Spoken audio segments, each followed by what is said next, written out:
minutes. All biological substances must be removed in order to avoid destruction. Danger. Light containment zone overall decontamination in T-minus 5 minutes. Danger. Light containment zone overall decontamination in T-minus 1 minute. Danger. Light containment zone overall decontamination in T-minus 30 seconds. All checkpoint doors have been permanently opened. Please evacuate immediately. 20, 19, 18, 17, 16, 15, 14, 13, 12, 11, 10 seconds. 9, 8, 7, 6, 5, 4, 3, 2, 1.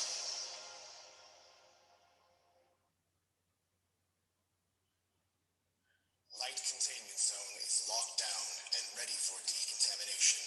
The removal of organic substances has now begun.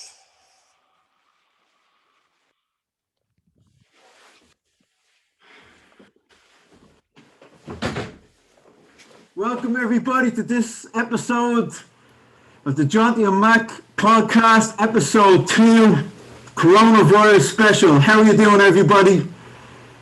Just in here from the Wuhan Institute of Technology. I am the Mac. I am accompanied, of course, by Jonty. Jonty, how the hell are you?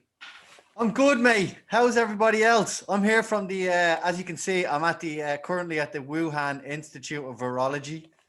I also have my bodysuit on, cover I up. have a full military grade that I got at a military superstore. But anyway, I think everything's decontaminated now. Will we risk it? Yeah, let's take it off, yeah. Oh, what a prop, man. Oh, Jesus, that was tough. Man. That ain't easy. God bless military superstores, man. Bastard wouldn't give it to me for free. Oh, This stuff ain't easy to have on, man. man. Oh, yeah, boiling. Whew. God, I badly need a haircut. Jesus, this is never. Yeah, John, you need a haircut, man. Mac, how are you? Not too bad, brother. How's things? How are you keeping? Yeah, I'm good, mate. I'm good. So here we are, episode 2, the Jonty Mac podcast. I'm across Mac. I'm accompanied by the Jonty. How's things? Yeah, I'm good, mate. I'm good. Long day at work. Obviously with the mask on. Jesus Christ, will these things ever be taken off? I don't know anymore. I give up. Yeah, absolutely, absolutely. But listen, we're here now, episode 2, COVID-19 special, coronavirus, whatever you want to call it. John, I've one question for you. Since we can't account for you at JFK's assassination, where were you when COVID broke out? I was in work. Fuck off. Yeah. Where? Yeah, working. Yeah, I was working as well, man. Can't complain. I'll tell you where I was. When I first heard the coronavirus was actually, this was like 2013. I heard you and Zoran talking about it when I went out and I was telling you I'm going to have a lot of coronas. And you're like, yeah, you're going to wake up tomorrow morning with the coronavirus. This is like 2013, probably 2014. Yeah. Never thought of anything of it by then. It's like, oh, what are you talking about? I thought you just made it up. And then you're like, no, seriously, it's going to be a thing in a few years. Like it's going to be like a serious thing in a few years. And then I was with a friend, a nurse who worked in a lab, and she was telling me about this virus. This is like late 2019, telling me about this virus sweeping through the east. Said it's probably going to come our way soon. And I'm like, fuck off, China, other side of the world. What are you talking about, girl? It's like, no, we have to prepare for it and all like that. Never thought any of it. Then January, February came. I was away at the time. I switched jobs. I was just in the process. I just moved into the house. And then before I knew it, I came back to the UK and I had to quarantine in a hospital in London for a week. Jesus, man. Do you remember that, John? Yeah, look how it's gone now. We started off with locking people down, no jobs, nothing. And now we've just come out of, well, we're slowly coming out of a lockdown, but China are now, instead of PCR testing people, they're anal testing people. Oh, damn.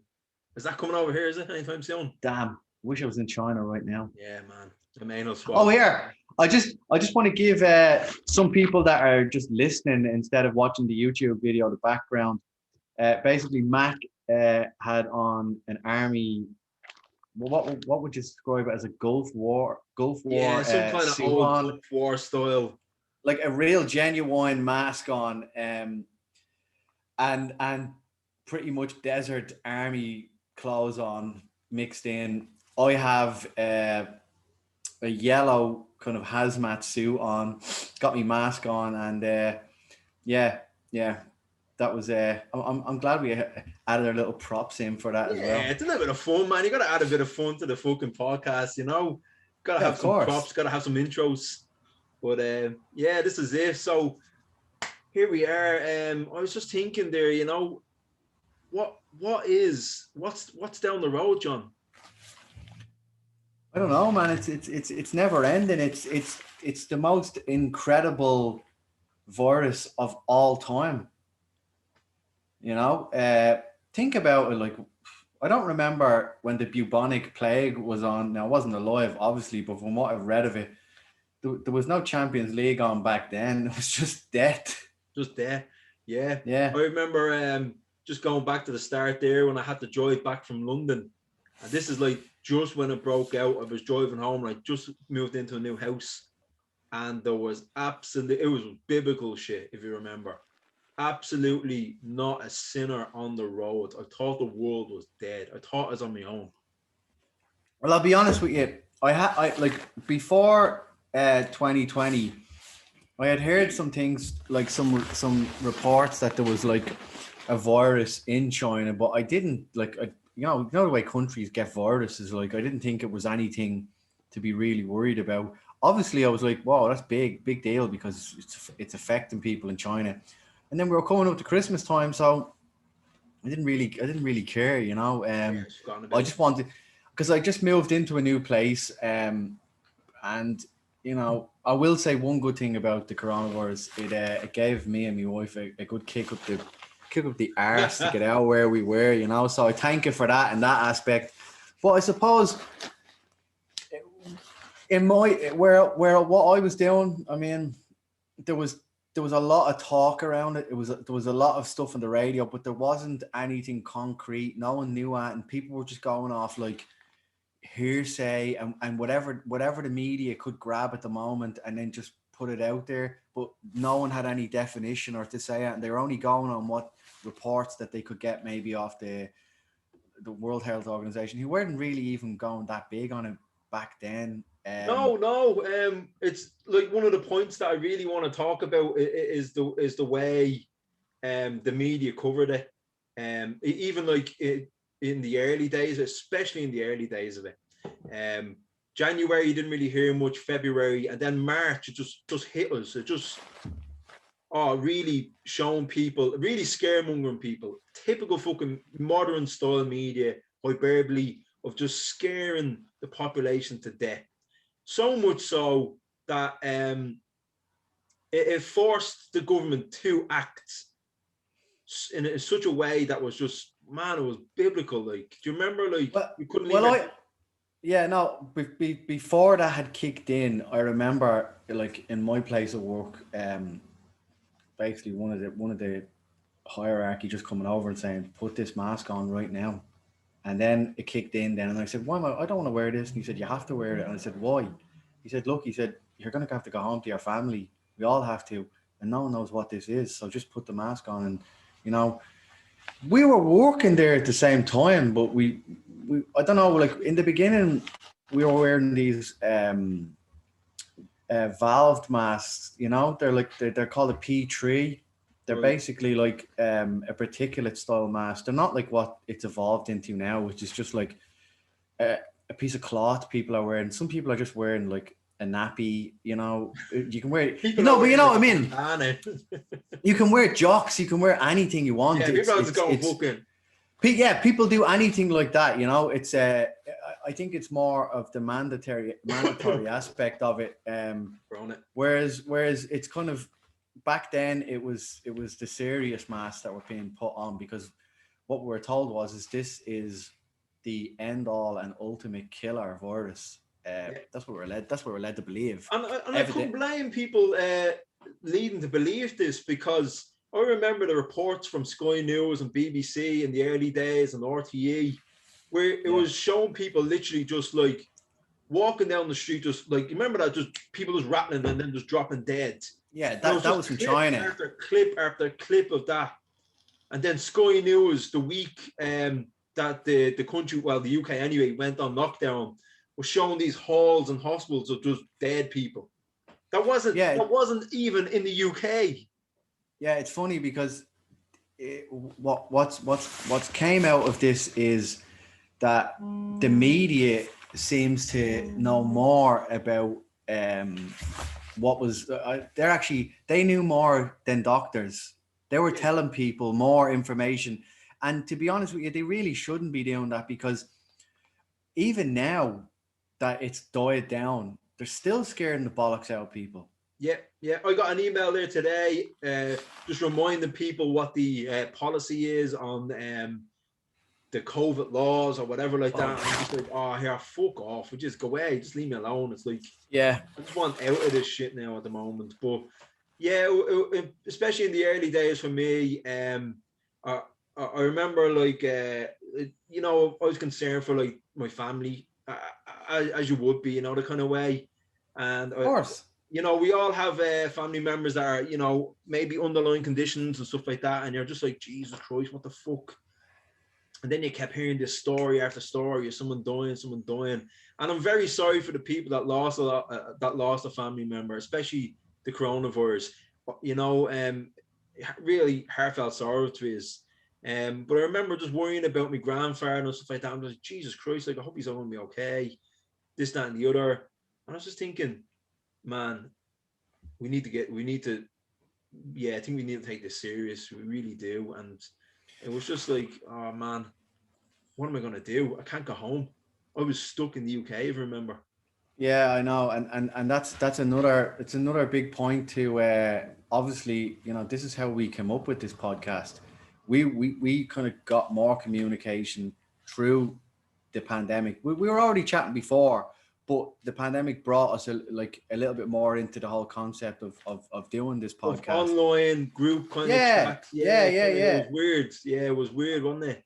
Yeah, because in the beginning for me, before the lockdown, they kind of they start having, I don't know if you noticed, like, but the shops started to do slowly little things where one night I was going to get like, I think, bread and milk or something, and the queue for like Spar was like, it was nearly the end of the road, man, and people were just queuing, and that's when I said to myself, oh God, this is like World War II. This is getting very, very serious right now. Really, it was a real eye opener, and I keep saying it to people like that. Kind of how easily people forget things, and I say, listen, do you remember the early days where you had to queue up? Yeah, you weren't allowed to leave your house. I'm like, listen to me. See that what we went through there in 2020? That was biblical shit. Absolute biblical shit we went through. You will never, and hopefully never, ever experience anything like that again in your life. That was just. It was just, you couldn't have made that up. Like, it was just the skies were clear. There was no planes, no trains. Even truck drivers were stuck at borders and all. People were, all of Italy was like quarantined, and we're just like, what is this coming our way? Yeah, well, I think like Italy was really the big one, wasn't it? Yeah, because they had infection rates. Well, see, this is the thing about infection rates, and this is why I wanted to bring up the media thing, was because the media were reporting certain numbers in Italy that were dying and stuff like that. And it turns out that no matter what you died of, cancer, whatever it may be, that all the horrible things, you were put down as coronavirus on the books. Yeah, it was misreporting the facts. It was northern Italy, which I think is predominantly age percentage of an older ratio, and they were saying that they had an alarming amount of deaths. And then they showed a certain video, I don't know if you remember, with all these army trucks going through, which actually turned out to be something off a movie.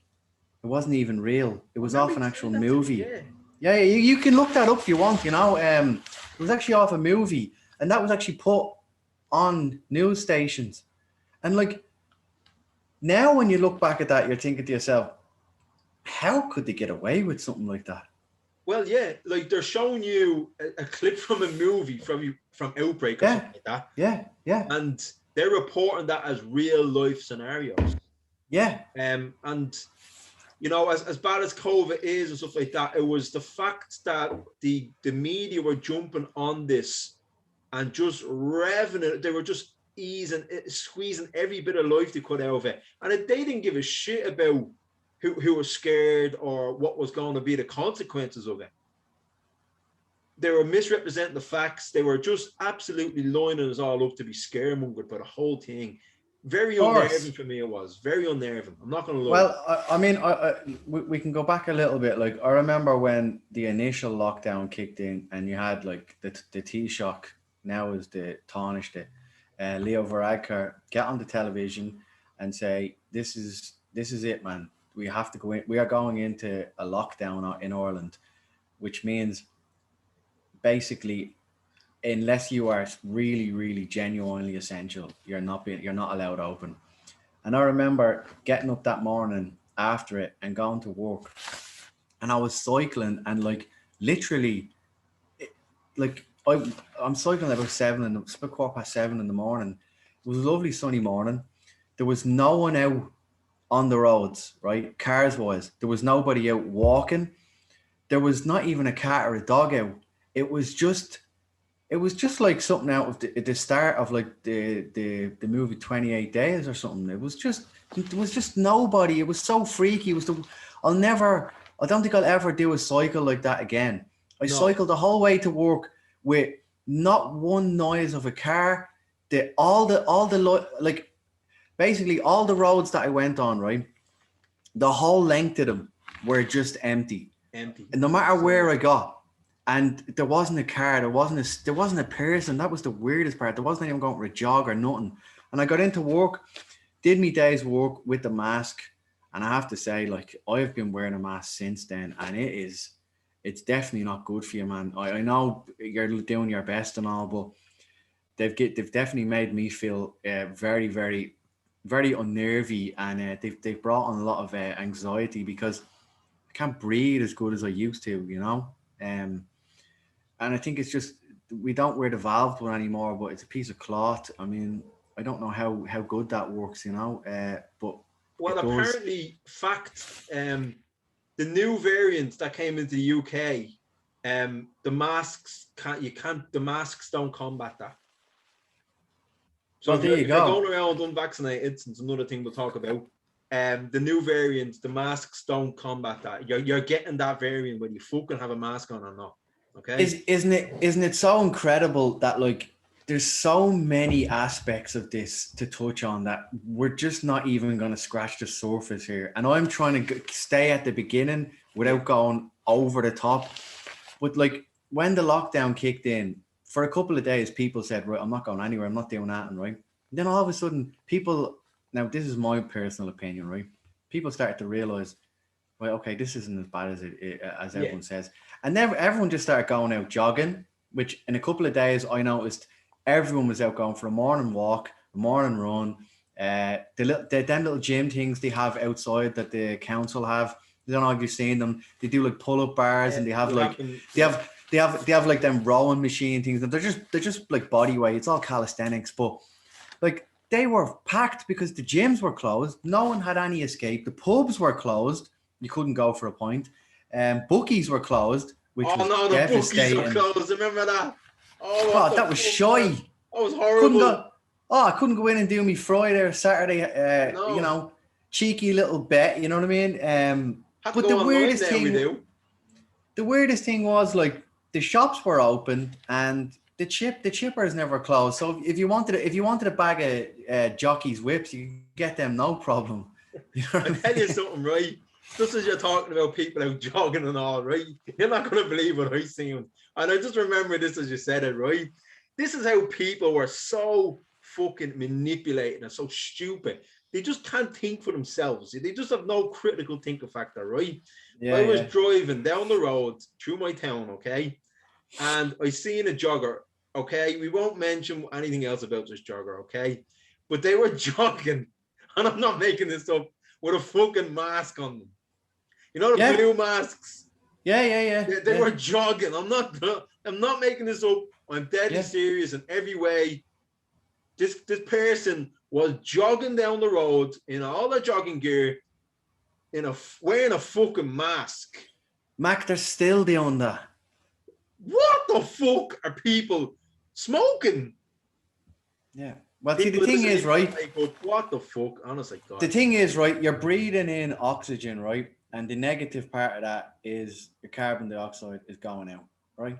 So you're putting the mask on and you're expelling that all the time, but at the same time, you're also breathing it back in. So your body's because it's not escaping the same way. Yeah, well, you're. I mean, it doesn't matter how much you breathe it out; it's still going to be kept in there. So what you're doing is you're breathing back in your negative expelled oxygen, right? Which is supposed to be just pushed out there. So you're taking a bit of that back in all the time.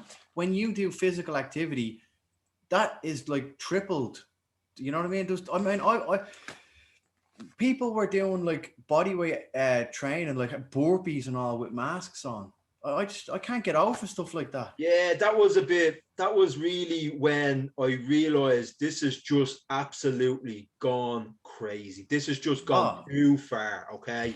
Now I was all about being conservative and protecting people. As I said, we all have family members that have underlying conditions and maybe more vulnerable than we are. Okay. But I just thought, no, hang on, there's something wrong with this. There's something very, very wrong with this, where people actually think that there's dead bodies just dropping at will, just as walking down the street, and B, you have to wear a mask going jogging. Yeah, I'm like, whoa. That was like you say, we can go back to the start and stay there and all like that, but as you said, we're kind of getting used to the lockdown. It was new to us. It was different. We had to adapt, and we did adapt. We adapted very well. But then something happened. Something clicked in people where it's just like, right, this isn't as bad as... Now, I'm very sorry if you lost someone to coronavirus, but the way it was being painted to me, and I was genuinely scared, it didn't turn out as bad as I thought it would be. It wasn't a complete zombie apocalypse that was sold to me in the media. And you have to remember, right? My grandfather, he grew up in an era, John, where back in the day, like the media held a position of trustworthiness among society. And back in the older days, my grandmother and grandfather used to always watch the news, and they believed and they trusted the news. They trusted their politicians. They word back then meant something. And unfortunately, when my granddad watches the news nowadays, he still thinks that it's for his benefit. I don't think he understands that, no, granddad, the news isn't what it used to be. I don't give a fuck what anyone says, okay? There's a genuine reason to distrust news that comes out these days. Because there's agendas behind it, whether it be your LBGQ, your Black Lives Matter and all like that. That's just another example. That's another episode we'll go into. And I'm all for them things. But when they're hijacked for political gain, like coronavirus was, that's when things go wrong. That's when we have to really, really wake up and realize we've been made absolute mugs of. And that's what coronavirus and me really woke up. I suppose the Great Awakening, isn't it? The thing that really that I'll take to me grave is just human behavior has been totally altered. And what I mean by that is We don't shake hands with each other anymore. I don't know if you remember at the beginning, we do like, they had this thing where you should tap each other's foot. Like that was just so stupid. You walk up to your mate, right? That you walk up to your mate that you've known since school, right? And then you tap his, you two of you kick feet together, and that supposedly means, hey, how are you? Or this one. The elbow, yeah. People still do that to me nowadays. The Muay Thai elbow, you know. What I do, right? And what I've been doing through the whole thing is I just put my hand out, and if you don't shake it, well, fine, don't shake it. But I'm not stopping doing what I've been doing since I was a child. Yeah. For what? It hasn't done anything. You're altering people. People don't talk to each other anymore. People are not social. Don't get me wrong. Living in a city, people are social anyway. But now people have gotten like way worse. People just don't even want to know each other. Like I remember going to Lidl's one time, and there was this woman. She was coming up. As she was coming towards me, like the look of fear on her face. She went out onto the middle of the road to get around me, like I was about to literally jump on her and start like tearing her face off, which I thought was just insane. Yeah, I totally agree. You know? And it goes to show, like, I've had similar experiences, similar examples I can give as well, of just how people have been altered. And, you know, it's sad. It's sad the outcome of it. But I think slowly but surely, just moving forward to the present times, I think slowly but surely people are certainly me, I've noticed that, are reverting back to the old way of greeting people and talking to people. And I will still, out of courtesy, move out. If I see a woman coming with a child, I will move out of the way, you know, just because I don't want to walk by them, just to not make them feel uncomfortable, because we're still in the midst of a pandemic, even though there's a vaccine now for it and stuff like that. But I still pay due diligence and respect other people's distance and stuff like that. But I still think that people are reverting back to the handshake. I've shook a few hands in my time, and especially in the last probably month or two. So I think, and I'm hopeful, things will return to the way they were. But as you say, it goes to show how easily people are manipulated and how easy it is to alter societies. Yeah, it's like I'll give you an example, right? There's actually no genuine, real science. Now, I'm not a scientist, but I'm telling you, right? Tell me that this is right. You have to stand outside a store, right? And they have paint on the ground, right? So you have to stand in a cubicle that's 2 meter distance. When you get inside the store, everyone just runs in a big free-for-all, and everyone just glides by each other. Like, you're literally rubbing shoulders almost with people in the shops. But you have to stand outside and distance yourself. But when you get inside there, it's like Dale Winton's supermarket sweep. Everyone's just brushing around to get what they can. But the thing that's really annoying, right? When you get into the shop, and tell me this hasn't happened to you, because it's happened to me, right? Go on, yeah. I have all the ideas of what I want to get. But as soon as, because of the waiting, right? And when I finally get into the store, I walk out with a packet of biscuits and I'm like, that's not what I wanted. Where's not what I wanted? Where's the food I'm supposed to get? And then I got to queue up again to get in to get something else, man. Jesus Christ. No, I have to say that's not happened to me yet. Thank God. Oh, it's happened to me, man. It's happened to me. For fuck's sake, it's crazy. I'm wearing a mask. I'm standing there in the queue, right? People are driving by, looking at you, gawking at you like you're, like it's, I don't know, like you're an alien, right? You finally get up to the top, and your man goes, hang on, sorry, 2 seconds there, mate. I just have to let 2 people out, right? Then he lets 2 people out, then you go in, right? You can finally get inside the store, and you're literally just like standing beside someone. And the thing that I noticed, the food section was getting used, right? But the gargle section was the gargle section was like, what can I say? It was like Pride Heavyweight Grand Prix. It was just getting demolished. It was. I tell you, I'm guilty of it. I went on the drink a bit during 2020, definitely 2020. I think it was just out of boredom. Damn right I did. What else was there to do? I was there, like, I was thinking to myself, you know what? I had enough of these bottles of Carlsberg. They're shy. I'm gonna start making cocktails, because I was watching a lot of Only Fools and Horses. So I was like, I'm gonna try and make some of Del. Yeah, I tried to make a few Del Boys cocktails, and I drank them anyway, but they taste like shite. Hey, at least you tried. I think, listen, the whole fucking world went on the beer. There's just nothing Everyone to did. do. I remember the videos of the neighbors with the little helicopter giving their other neighbor the bottle. Well, I seen a really good one, right? In America, some dude had one of them remote control cars, and he put like a bottle of Corona on the back of it, right? And then drove over to his neighbor. I thought that was brilliant. People were just having them. Here, look, you know what?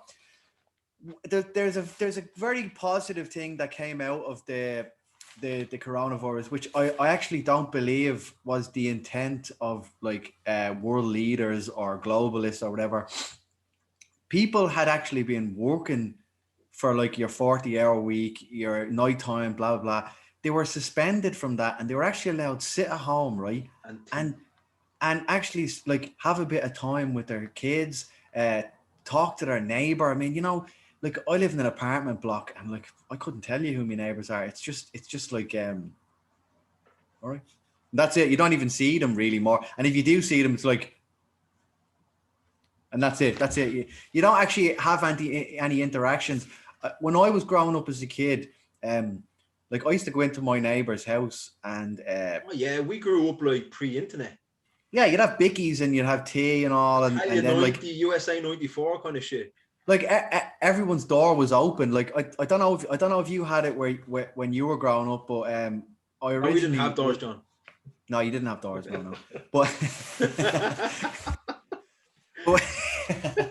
but we had one window. But we used to have street parties where every New Year's party. No, like it was just in summertime when it was really warm. All the mothers would like bring out these big wooden tables, right? And they'd bring out cakes and sweets and food, and the dads would have like their cans of Guinness and whatever other ailments they were having, and like they'd bring out like a big ghetto blaster, or more or less someone would open like, do you remember them? Do you remember like the Opal courses that you could get like red, bright yellow, or bright blue? Someone would open the car door of that and turn on like Tina Turner, and that's it. Everyone in the area, like Simply the Best, and they'd be like that, like 9 o'clock at night and all. It was brilliant back then. Yeah, that was. But listen, we're in different times now. Like it's a different adaptation. We have to just adapt to what's happening now and the way society's going. Let me get back on, right? Just to finish my point. What I'm trying to say about the old times is people actually started to talk to each other again, you know? Whereas you would say hello to your neighbor, you'd be like, do you need anything in the shop and stuff like that? Whereas before you had so much going on in your life, work-wise and etc., that you just forgot about them little things, you know? Yeah, I agree. It definitely was a waking up time for a lot of people to reflect. I know, other than drinking, I started to get on the Duolingo. I started to learn Spanish, and I don't know any other language. Okay, it's always something I've always wanted to do, and I'm just learning basic Spanish and building it up. And a lot of positive things did come from it. Like, you know what I mean? You had no choice to be creative and be resilient. You just had no choice whatsoever. Okay, we started this podcast as a result of the pandemic. Yeah, this was just like a little idea, and we just said, here, yeah, do you know what? Let's go with it. Well, everyone else has a fucking podcast. Why don't we have a podcast? I know other people, they started drawing again. My brother started drawing again. Other people are doing all sorts of stuff, like, you know, that kind of way. And it slowly opened back up when sport. I seen the hope when sport was allowed back up and running. If you remember the Liverpool. Well, I will say in the beginning, when the football and basically every sport just shut down, like that was a major deal, because people were at home and they didn't have anything to watch, anything to occupy themselves. And I'll tell you, how fast did it come back on? Oh yeah, fucking right. Which do you remember which league was the first league to really come back on? No. Bundesliga. Was it the Germans? Yeah. The German efficiency. What can you say? You know, there's a lot. I don't know about efficiency, but it was just the Bundesliga was the first one to come back on. I do remember that. Yeah, the Germans got on that. I remember 4 or 5 different people in my job. They downloaded all the schedule of the matches, and like they're not even into the Bundesliga, but because there was nothing else to watch, they were just watching the Bundesliga. Yeah, That's when I knew. That's when I knew it wasn't going to be as detrimental as people were saying, because you can't have 22 men running around the pitch if it's that serious. Yeah, of course. Listen, but and what was a big thing for me was that, like, you know, the reason why they came on was because there's money. Okay, your sponsors are paying them fucking massive amount of money. Yeah, that as well. You know, that kind of way. I'm glad that they brought in that they pushed through the door. They pushed it through a few countries where you can't evict people for not paying rent. You know, I thought that was a smart move. You know, I would have liked to see a bit more debt forgiveness during the pandemic, because what happened was that you lost your job, you can't pay back your debts, but the bank is still charging you the interest on that debt. I don't agree with that. And I think in Ireland what they did was they stopped people being able to be evicted, and I think your mortgage and stuff, if you weren't able to afford it, like I think you were given now this is the fourth lockdown. We've had like, I think we've had 3 lockdowns, is it? Over here anyway. Officially we've had probably only 3, but we've had little mini lockdowns, you know, that they haven't accepted them as lockdowns. But we've been on lockdown because people haven't been. A lockdown is something where you're locked down, you can't go to work and you can't live your normal daily routine. No, well, I mean, the weirdest thing is because in Ireland we initially had a 2 kilometer radius zone, right? So if you go out of your 2 kilometer zone, you're in serious shit. Now, that actually turned out to be where if you actually see, if you were cycling, it was a bit different, but yeah, if you were driving, in my lifetime, I've never seen this where there was just roadblocks in local urban areas, and all areas there was just full of roadblocks of police, by the way, with no masks back then in the beginning, just sticking their head in your car going, where are you going, what are you doing, what are you going there for? I heard about that, and I wasn't in Ireland at the time for that. They did it a bit differently over here. There was no check. Like, you can't put a checkpoint in every road over in the UK. You just fucking can't do it. People, for the most part, were being law abiding. But as soon as the lockdown was over, I remember Boris came on saying this, that, and the other. And I tell you what, I woke up and I had to drive to work because I had to collect the laptop to bring back home. And I never seen so many people going to work. And I just said, you know what, I love it. People are just like, here, I tell you what, you can put us on lockdown, but fuck you, Boris. I gotta get out and I gotta fucking put bread on the table.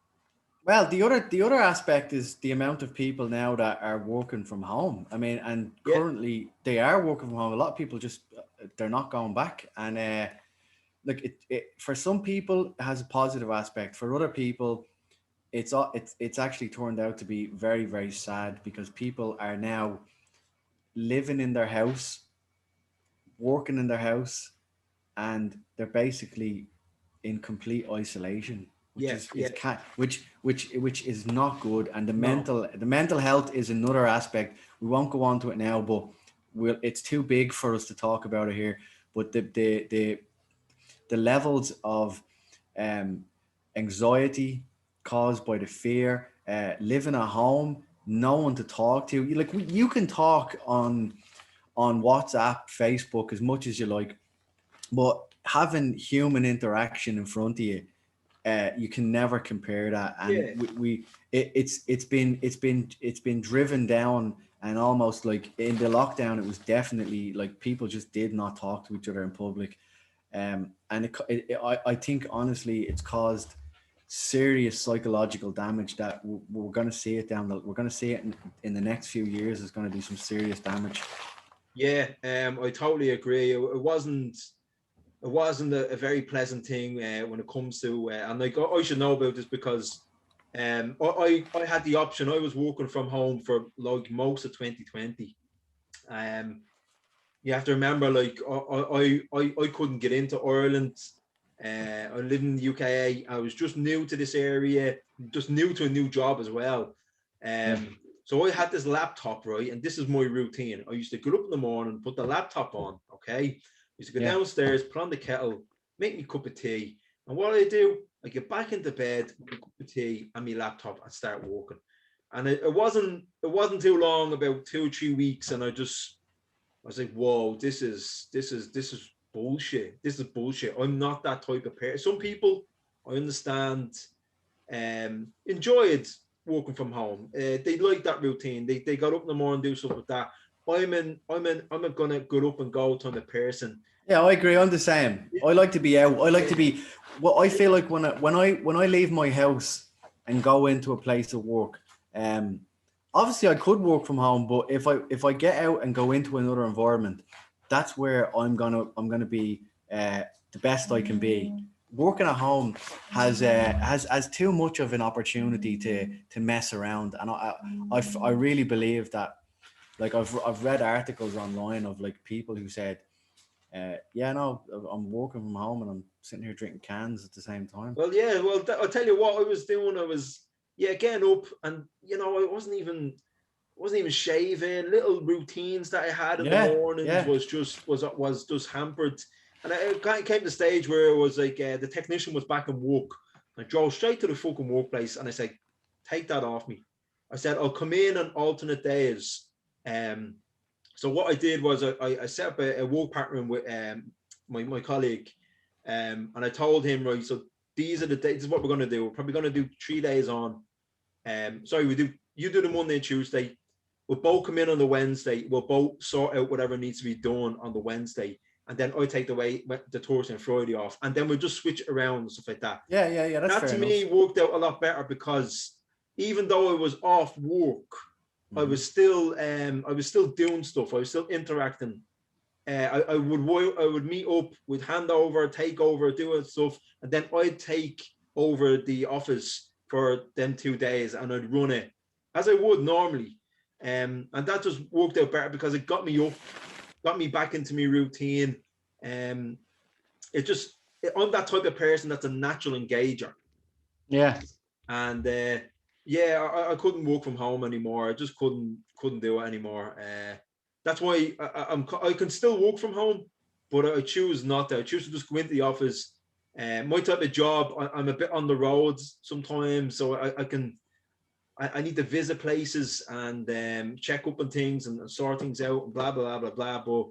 But it's impossible for me to work from home completely. It can't be done because I'm relying on people to engage with me, and they don't always do it because people are just fuckers, they're going away. Of course, yeah. So I need to get out. I need to get in people's faces. I need to fucking get things sorted and get the job done. That to me has been a great benefit to me with my mental health and stuff like that, because all my friends and family are back in Ireland, and to get back home was a nightmare, absolute nightmare. Yeah, I know, and I remember when we were talking, like there was a lot of times where you just wanted to come back home, and like the lockdown, there was no travel, no one could go anywhere, everything was just shut, planes were grounded, and for you over there, like being able to come back to see your family, not knowing that obviously now you can't. Well, I miss Christmas, but I kind of just accept it. Listen, I can moan, I can complain, I can bitch and whine all I fucking want, okay?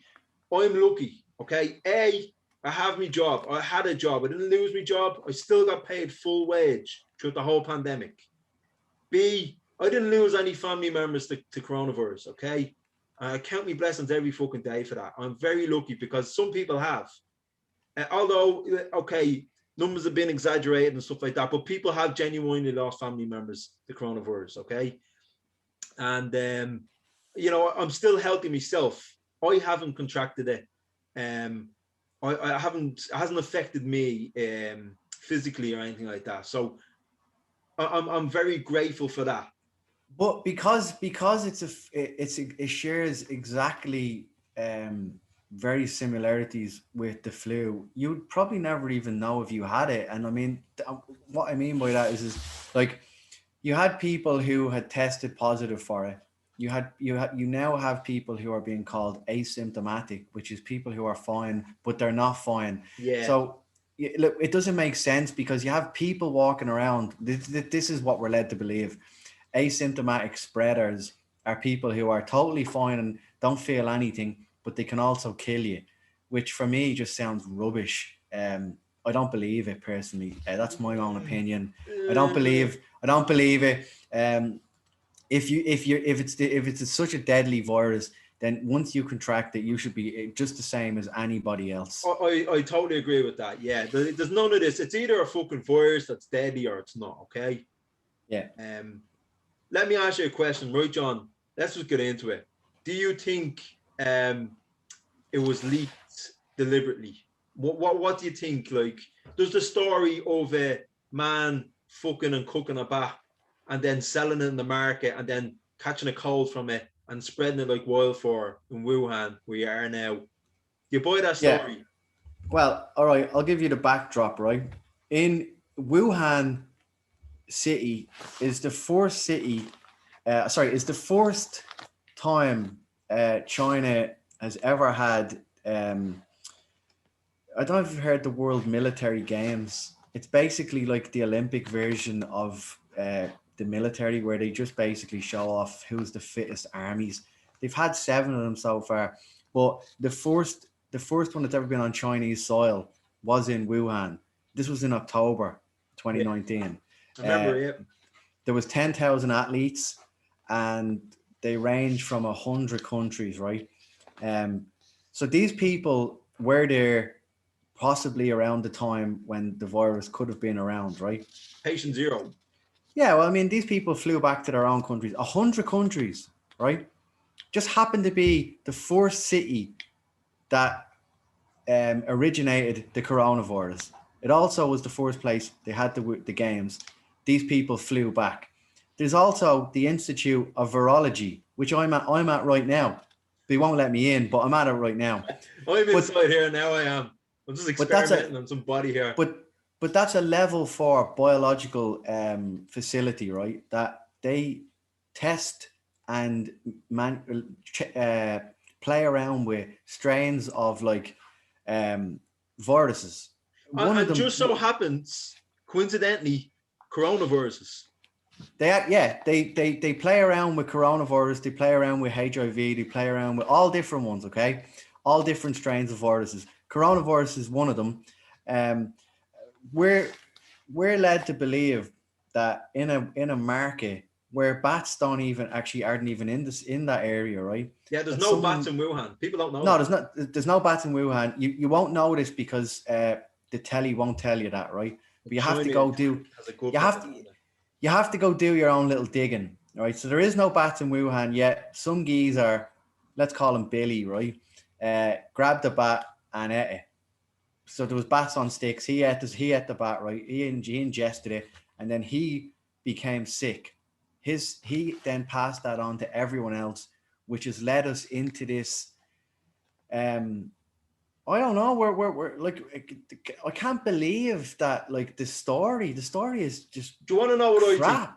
Do you want to know what I think it leaked. Just I'll finish, right? I think it leaked from the lab. That's my opinion. Right. Okay. I don't believe that it was spread through them military games as a way of spreading it around the world. I think the whole fucking a bat and cooking a bat story is a bit much for me. I don't know. I think from what I'm reading, listening to people, the World Health Organization, that guy, what was his name? The reporter that died of coronavirus and China kidnapped him. Do you remember that? Oh yeah. I don't know his name now. Yeah, I don't know his name anyway. We just call him Mr. Will. Anyway, was he the one that was basically broke the story? Pretty much. Yeah, he broke the story. Okay, and he's gone. He's gone now. He's dead now. He disappeared first, and then all of a sudden he died of coronavirus. Okay, whatever. Yeah, okay. Yeah. I do believe that it came from the institute where you are now. Okay. I don't think it was maliciously spread by the Chinese Communist Party to shut down the world or anything like that. I think it was a vast mistake. It got out, and China tried to cover it up. Okay, they didn't accept it, and then it just got completely out of hand to the point where China had to just say, "Listen, we have a problem, Houston. We have a fucking problem here." And by then, the virus had spread so fast to other continents, it was near next impossible for governments, Europe, South America, God bless India, to react to this, because they tried burying the story so much that they're willing to kidnap their own reporter. So I think it came from the lab. I don't think it was malicious, but I think it was just pure negligence that has us at this point now. That's my conclusion to it. Look, that could also be an aspect, and I'm not saying that the military games being held there was used as a way of weaponizing it. Weaponizing it. It's just too many coincidences for me. Don't make sense. I don't like coincidences. It just happens that he happens to be there when this happens. It just doesn't make sense. There's 100 countries. It's the first time they've ever had it. It happened there. But what came from that is like all the new laws that have been brought in. Like, this is another thing that's not being reported on either, John. I'm glad you brought that up, because that's a scary thing at this very gentle point of time. It's not so as turbulent as it was when Trump was in power. I understand that. Think about it, Mac, right? Think about it. The laws that have been brought in, right, under the pandemic, they're in legislation. They're not going anywhere. Yeah, you have guards. You have guards harassing women for taking a bus journey to visit their mother. They're coming into churches telling people you can't pray. No, you have the craziest thing is now, right, is the police are now becoming like ultra military style. There's roadblocks. They're asking you where you're going. If you go to the airport, they're giving you a €400 fine, which is now turned into a 2,000. Like, imagine you're getting fined $2,000 to go to Spain. Yeah. And then when you come back, they're telling you the military are taking you out of the airport and then sticking escorting you on a bus, right, into a hotel where you have to pay $2,000 to stay in a hotel room on your own for 14 days. Yeah. 14 days on your own, and they feed you cash. Well, this is what I'm talking about. When I said earlier, the guys, after hearing of a coronavirus, and they're going jogging with a mask on, there's a certain point where common sense just fucking breaks down. And I'm sick to fucking death of not just Irish governments, British governments as well, Spanish, Italian, just, like, there's only so many excuses you can make for these people. Whatever happened to them just being fucking thick and not worthy of doing the job properly? Yeah, it's amazing, because like in Ireland we went from 2 kilometers to now 5 kilometers. I don't know where. By the way, there's no science for 2 kilometers or 5 kilometers. These are just they're just making this up. I personally love to go for a swim out in the sea. It's very good for my mental health, and I've said this before on the previous one. I usually go every Saturday, and throughout the pandemic, like, I just went out there. I just cycled out on my own, and I just jumped into the sea, and I just didn't give a shit. And I seen a guy out in Portmarnock, and I don't know if anyone remembers this. He actually got arrested, not dragged, but he got put into a Garda car. He got brought to the Bridewell. Then he got brought to the new courts, the Phoenix courts, or Phoenix Park courts, right? They had him in there. They let him out by about 5 o'clock, right? And it was all for nothing. And he wasn't doing anyone any harm. He wasn't causing anyone any trouble. You want the best one, John? Go on. You want the best one, right? Fuck your man, okay? Do you remember that geezer from Scotland who got on his jet ski and went across the Irish Sea to the Isle of Man to visit his board for Christmas? Well, he's. Can we just give him a round of applause? Can we just? What a fucking legend! I'm buying him and his board a drink if I ever see them. A round on me. Yeah, there What you a go. legend. There's so many stories. Like that guy, that guy took out a jet ski and went to the Isle of Man to meet his board. That's how And much he wanted he her. had his little backpack and all. That's What a that's how fucking- much he wanted his bit. Listen, that's how bad it got. that is right. There is no limit to the endurance spirit of man when it comes to getting a bit. He will do anything. Oh yeah. Anything. When a So man I wants wouldn't something, recommend getting on a jet ski and going across the Irish Sea in winter. This is around Christmas time, John, okay? This is a choppy sea. He is very lucky. Like I wouldn't have the balls to do that. He actually got arrested after that, but like, well, he got let out. He did. He got let out. Fair play to the judge. If anyone's even went to Holyhead, you've seen the size of them waves, man. Yeah, that's not to be messed with. Yeah. This bloke No, was He let him out powering on through. Christmas. He let him out on Christmas. So Jeez, he must have said, "Here, do you know what, lads? Fair fucking play to you. You have my admiration. Go on, get out of here. Here's a 250 quid fine and fuck off. Enjoy." He was a mad bastard, wasn't he? Yeah, he was a mad bastard. He was, yeah. Yeah, I tell you what a legend, man. I hope I meet him. I want his signature. I'll tell you something very interesting that I watched, right? And I wrote his name down here if anyone wants to check him out. His name is Dr. Dan Erickson. And he basically was one of the first people to say that of all the people that he has seen, he's in California, by the way, of all the people that he's had his interactions on, the data that he collected from the people that he had been testing on, he's basically put it down that that coronavirus is exactly or just a little bit stronger than the actual current flu. That's what his data says. And he believes that the lockdowns, there is no genuine evidence for locking people up. You're just locking people up in their house, right? You're actually deterring their immune system because your immune system feeds off of being exposed. Yeah. It feeds off being exposed to germs and stuff. So if you're in your house, right, and you're domestos everywhere, they're all over your counters, right?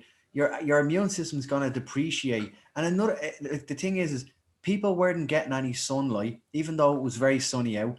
People weren't being told to take vitamin C, vitamin D, and zinc, which apparently can kill the coronavirus anyway. So yeah, we weren't being told that. Zinc I did, and my vitamin D.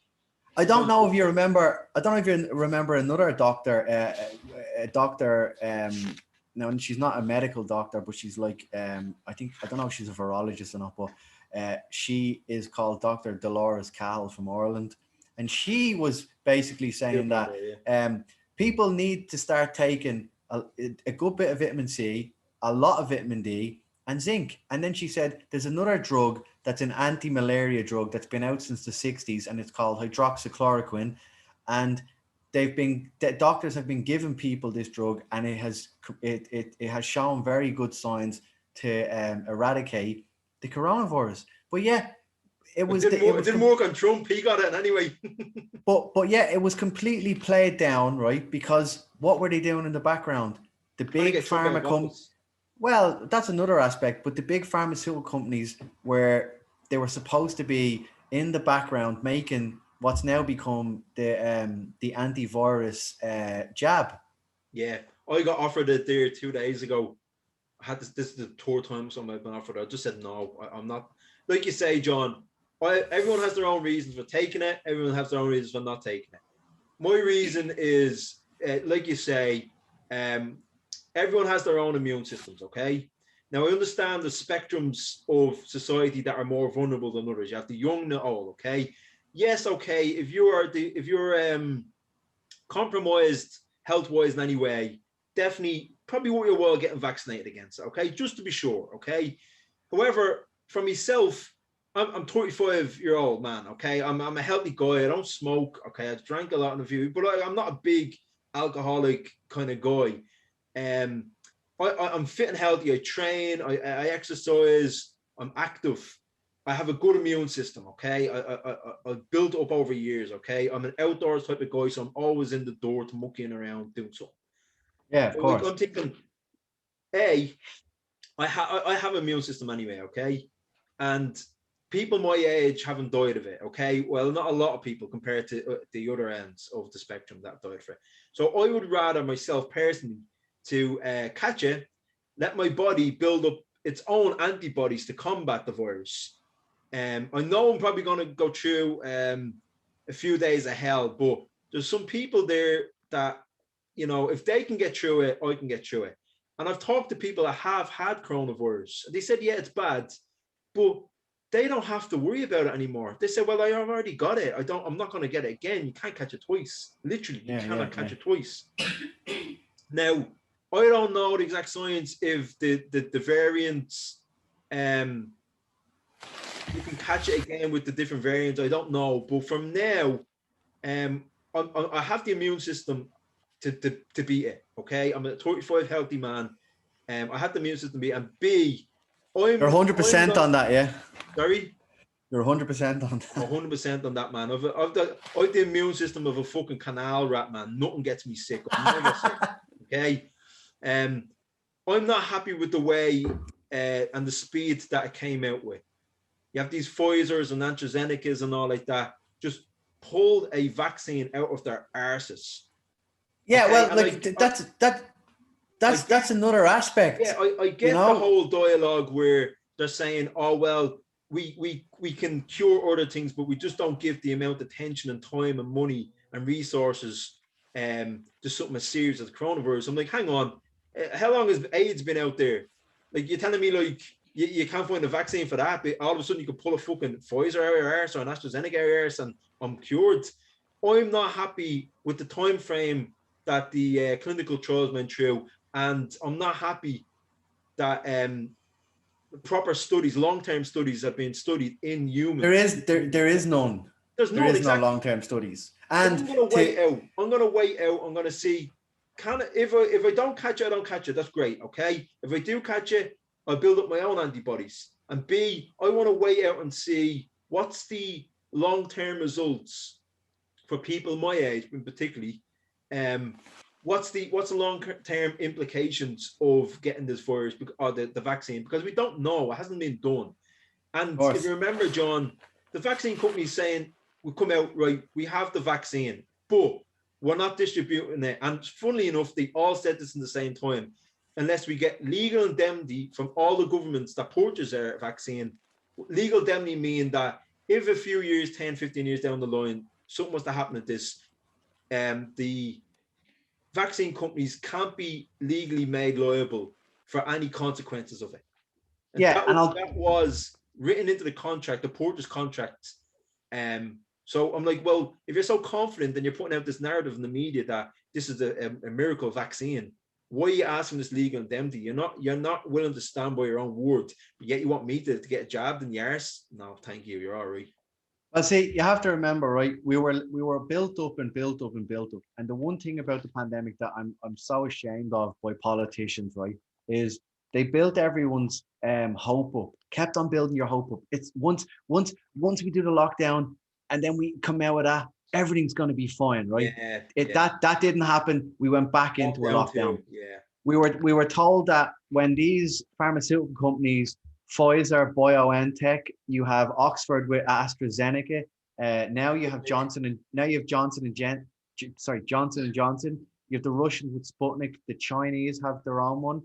We were all told that once people start getting the jab, that life will start to go back to normal, right? Well, right currently now in Ireland, the majority of people that are 70 and over have the vaccine, and we still aren't going back to normal. We have to wear masks. We can't open the pubs. The pubs and the music industry have, now I'm not talking about these celebrities, these narcissistic celebrities that got on just to try and make money off of all That's this. another thing, yeah. They're a disgrace. Fuck but them. Anyway, the vaccine came in, right? We were given the hope. People took the vaccine. We're still wearing masks. We can't go out. We can't socialize, but yet we can walk around the street, right? But with takeaway points. Even though we're not allowed drink on the street, but we're allowed drink on the street because the police turn a blind eye to it, which it makes no sense. Beer gardens can't open, but we're allowed walk around parks, right? and annoy the dudes that work in the parks by drinking cans all day. Can I just say, I was at a beer garden last week, so fuck is all. Yeah. But like my point is, right, you have all these people now in the coastal areas, which are beautiful areas, right, are nice scenic parks, right? And where there's no public toilets, people are going to the toilet in bushes and stuff like, and that's disgraceful. It just shouldn't be going on. It just shouldn't be going on. So my point is, right, is we're being given hope, and then it's taken away. Then we're getting built up again, and it's been taken away. And that is going to cause a massive ripple, especially with the youth. You think about it, right? You think about kids not being able to play with their friends, right? Now, I know a lot of them are on the PlayStation and stuff, and that's just a new way of things, right? But the general concept of little kids is they like to play with their mates. They're not allowed to do that, right? If you're hitting your teenage years or you're going into your like 18 college years, right? 22. Yeah. You're missing out on the nights going out, just traveling, doing the normal stuff that's been taken away from you. Well, that can't be good for the mental health. It's not good for and like you say, John, I'm totally behind you now, right? Listen, I'm not going to complain. I'm not a moaner, okay? I just tend to get on with things, okay? Well, I am. I'm a massive moaner. Yeah, you're a massive moaner. But I will agree with you there, and I totally understand, and it must be for everyone. Kids are going through a hard time at the moment, okay? Yeah, massive. Yeah, the poor bastards are wrapped up in the house on their PlayStations and all like that, not getting out, not getting to see their friends. Growing up in a pandemic is not a good thing, man. Like, grand as an adult, you're a bit more resilient to these things, but as a kid, like, you need that interaction, you need them social skills, and that's something that I really, really, really don't like about this pandemic, and I really need to hit home with everyone that's listening to make sure you get your kids out interacting and socializing again. And because of being in front course of a computer distorts, like, look at us, okay? We're addicted to these things. We're developed minds. Kids don't stand a fucking chance when they're up against these things, okay? And you need to get away from Mac, here's a good one for you, right? The inventor or the creator, let's say, or the man behind Apple, right? What was one of his big things? Steve Jobs. Steve Jobs. He'd never let his kids play with his own inventions. With his own inventions, tablets and etc. Look, I think. Listen, we can go on about this a little bit more. I just want to leave people with some things, right? If you wanna get your own perspective on this and stuff that I've done, right? Look up Dr. Dan Erickson, right? And look up another guy from England called Professor John Lee from the UK. He's a retired pathologist, right? But those guys, they have a very different way of looking at it. And Dr. Dan Erickson has a lot of data of people that he's actually interacted with, right? And he has said with the pandemic, right, that alcohol abuse, right, has caused families to have serious issues at home. And I'm talking about women being battered, right? Children in that environment, okay? You've got online sexual predators. That's another podcast we could talk about. But Facebook had a record number of content that they had to take down. One of the highest they've had was in the end of 2020. We can do a podcast on that, John. We can do a podcast on it, but I'm just saying, the certain things are starting to go off the scales. And I know we're all in it together, but we're not all in it together, because it's all the word "all in it together" means nothing. We're not all in this together. Certain people have a better life than us, and the rest of us, we have no job. We're blah blah blah, this, that, and the other. I know I've touched on probably too many points, but you bleeding ranted on, Ari. I ranted on there, but I wanted to get that out. I understand what you're saying, and that's. You have to remember, John, that's us in the developed world. Think about the poor bastards in like third world countries. Oh, did I mention still have a homeless crisis and stuff like that? But anyway, think about people in like that are plagued, like genuine countries that are plagued with coronavirus that are third world countries that don't have the infrastructure. Well, look. For example, all you have to do is walk around Dublin. I mean, it's become tent city. Another podcast. But listen, let's wrap it up at that. That's our perspective. Yeah. That's how we view the pandemic. Yeah. Sorry, guys. This thing is so complex. There's so many aspects to it. We tried to get as much as we can out there. As you can see, me and Mac have different ways of saying our own opinion. But look, at the end of the day, it's just our opinion. It's not gospel. Do your own research. And if anyone wants to take anything interesting, I would suggest go into Google, right, and try and download the Rockefeller scenarios and technologies PDF from 2010, and read page 18 about lockstep, and then put something in the comments and let me know what you think. I'll leave it at that. All right, we'll wrap it up. Listen, thanks very much for listening. We'll end it with that. Yeah, and remember, like, share, subscribe, tell your friends about it, tell your granny about it, tell your dog about it, stick the earphones in, get everyone listening. The Jonty Mac podcast is on its way up. And listen, thanks very much for taking your time to have a listen to us. Until next time. Appreciate it. Have a great weekend, right?